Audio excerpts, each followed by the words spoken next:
કોઈ જ્ઞાનીબેન નથી આવ્યા, કોઈ હરભાઈબેન નથી આવ્યા, કોઈ ગામમાં આવ્યું નથી.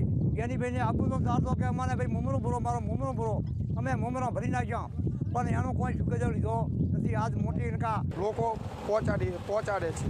બીજા કોઈ કોંગ્રેસના જ્ઞાનીબેન જ્યારે સાંસદમાં ગામે ગામ ફરતા હતા દેગણું લઈને કે મને મોમેરો મારો ભરો અને મને વોટ આલો, પણ જે જ્ઞાનીબેનને વોટ આપ્યા અત્યારે એ પબ્લિક ખૂબ હેરાન થાય છે.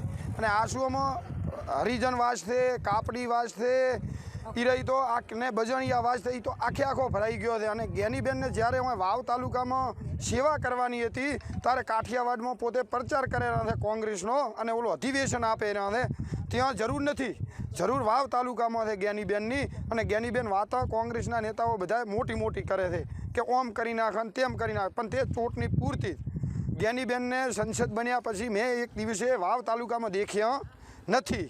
પોતે બસ બારે ફરે છે ગાડીમાં. તાર મીટિંગ કહેતા વોટ હાલ લો મને ખોબલે એટલે આ વોટ હાલે ને રીતાડી નાખો. પછી કોઈ નમળો સુધી વાળ્યો નથી. આ અઠવાડિયું થઈ ગયું. અમારું કેવું છે કે ગામનું પહેલું આ ગામનો પાણીનો નિકાલ કરે.